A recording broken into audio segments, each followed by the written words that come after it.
Hello students, how are you doing? Aqui é a Teacher Max e nós vamos estar dando continuidade às nossas aulinhas de inglês.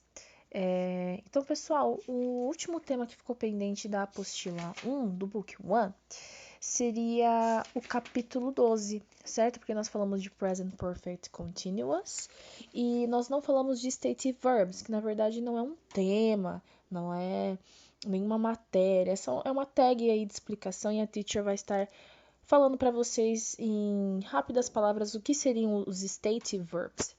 Certo, pessoal? Então vamos lá. People, quando nós falamos de stative verbs, ou verbos estáticos, ou verbos de percepção, são os verbos que expressam estados ou condições no lugar de ações. Eles normalmente são relacionados a pensamentos, emoções, relacionamentos, sentido, estado de existência, medidas, etc. Os verbos estáticos, eles são estados ou condições que continuam por um certo período de tempo e não por um tempo limitado, como pular, dançar e dormir. Pessoal, nós temos muitos verbos de estado, certo? Então, por exemplo, o verbo like, o verbo hate, o verbo love, o prefer, o want e assim sucessivamente.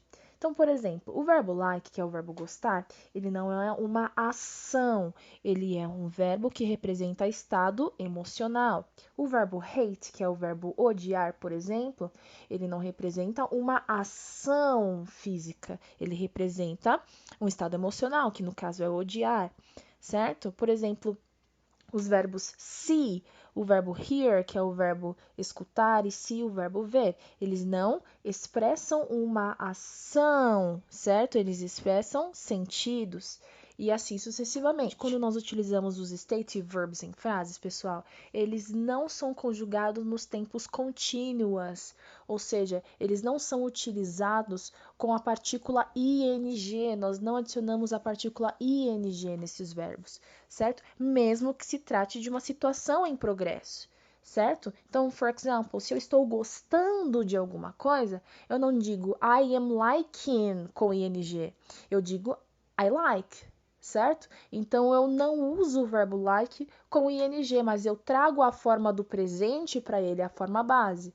No caso do simple present, I like, certo? Então, é isso que vai acontecer com os verbos aí de percepção, os stative verbs. Let's see some examples. Vamos ver alguns exemplos aqui. I am liking this movie. I like this movie. Então, nós vemos aqui duas frases, pessoal. Qual das frases está incorreta? A primeira ou a segunda? Nesse caso, é a primeira frase, porque eu estou utilizando o verbo like, que é um verbo de estado emocional, certo? Na forma do present continuous, ele não se encaixa. Então, eu não posso estar falando que eu estou gostando deste filme. Eu vou utilizá-lo na forma do presente simples. I like this movie. Eu gosto desse filme, eu estou gostando desse filme.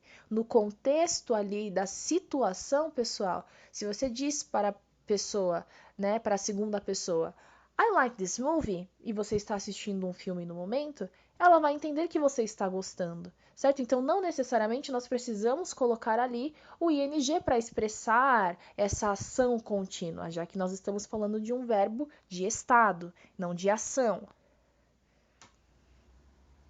O mesmo ocorre com a nossa próxima frase. I am hating that book. I hate that book. Na primeira frase, nós utilizamos o hate com ing, que está incorreto. Eu estou odiando aquele livro. Não. I hate that book.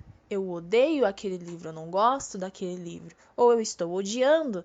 O contexto da situação vai me dar a entender se eu estou falando de algo, certo? Que expressa uma continuidade, ok?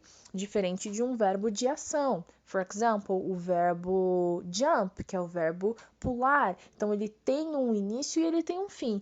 Os verbos de estado, pessoal, eles representam aí um longo período, certo? Desses sentimentos. Então, não é como um verbo de ação que nós iniciamos e nós finalizamos.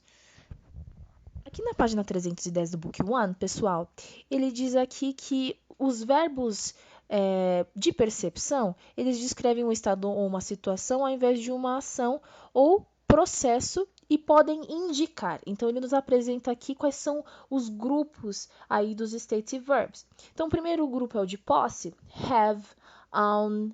O segundo, estado emocional, like, hate, love, prefer, want. Sentidos, see, hear, feel. Opiniões, know, agree, believe, remember, and etc. Ok, pessoal? Então, verbos que estão aqui vocês já conhecem bem. Agora vocês sabem como utilizá-los, como fazer a forma de uso dos verbos de estado ou de percepção. Não é um assunto difícil, pessoal. É um assunto muito simples. Isso significa que, na maioria das frases, por exemplo, nós temos aqui um exercício 1. Como que nós vamos utilizar esses verbos aqui? Se nós estamos falando dos stative verbs, eu sei que eu não posso adicioná-los com ing. Então, geralmente, eles ficam na forma base do verbo, ok? E aí nós vamos aprendendo mais sobre eles, pessoal. Eles podem ser utilizados com simple present, com simple past. Eles podem ser utilizados com os verbos auxiliares do, who does. For example, I don't like, né? I didn't like. Eles podem ser utilizados dessa forma, mas a única situação na qual nós não utilizamos é com ing. Tranquilo, pessoal? Então, pessoal, os stative verbs não tem segredo, ok? Esse seria o nosso último, ok? Assunto do Book 1. Qualquer dúvida, vocês podem estar me enviando no Class App.